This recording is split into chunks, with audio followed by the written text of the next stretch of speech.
আইন নিশ্চয় আমার ক্ষমা করতে কি বলে?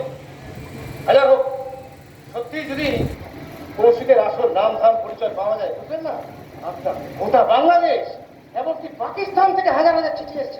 কি হ্যাঁ, পাকিস্তান? হ্যাঁ, হাজার হাজার চিঠি, সকলের এক অনুরোধ, আসামি সম্বন্ধে আরো বিশদে কিছু আমাদের দয়া করে প্রকাশ করুন। কেন বন্ধে? আরে কেন বাবা, আমার মনে হয় যারা চিঠি লিখেছে তাদের প্রত্যেকেই বোধ হয় কেউ না কেউ হারিয়েছে, চুরি গেছে অথবা পালিয়েছে। তাছাড়া তাছাড়া আমার উপর একটা কনফিডেন্সিয়াল অর্ডারও আছে।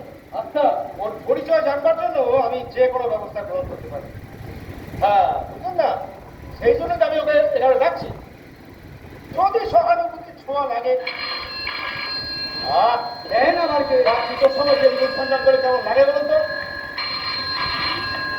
হ্যালো, ও যে সুপার, হ্যাঁ হ্যাঁ, বুঝতে পারছে স্যার, আপনি এখনো ঘুমোতে যাননি? আপনি তরুণী? তরুণী কি করবে স্যার?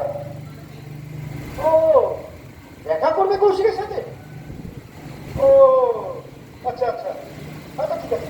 না স্যার, আমি আর কি করবো, আপনি নিজে যখন 2 ঘন্টা কথা বলে কনভিন্স হয়েছেন।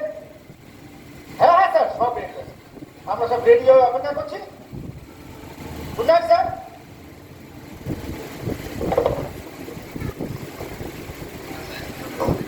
মহোদয়, মহোদয়,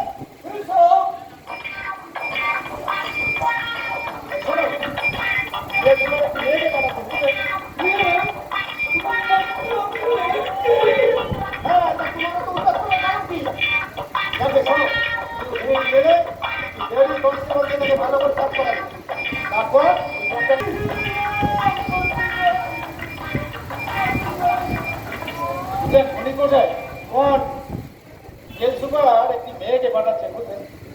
আচ্ছা, তার ধারণা কৌশিক তার ওই নিরুদ্দিষ্ট হওয়া 20 বছর আগে বড় ভাই, তিনি নিজে ওর সাথে কথা বলেছেন। তিনি মনে করেন মেয়েটি জেনুইন। সে তো দেরি করে আসতে গেলে কেন? কৌশিকের কেস তো 6-7 মাস যাবত চলতে আছে। সেইটাই তো জানতে হবে। তবে আমার মনে হয় ওরা দেরিতে খবর পেয়েছে, এইটাও হতে পারে। সে যাই হোক, সত্যি যদি ওর বোন কৌশিক যদি ওর ভাই হয়, ওর বোনের দিকে তাকিয়ে তবে মারার বাঁচা